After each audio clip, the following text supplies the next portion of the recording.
Le dimanche passé, le Christ avait résolu la question du tribut à payer à César.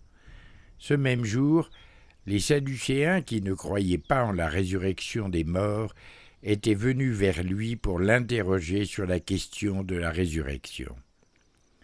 Les pharisiens estimaient que les 4 premiers commandements, ceux qui prescrivent le devoir de l'homme envers son Créateur, avaient une valeur supérieure aux 6 autres qui définissent le devoir de l'homme envers son prochain.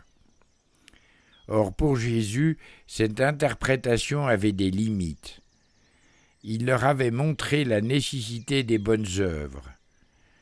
On s'approcha alors de lui pour lui demander « Maître, quel est le plus grand commandement ?» Les 2 commandements que Jésus cite expriment le principe de l'amour. On ne saurait observer le premier en violant le second, ni observer le second en violant le premier.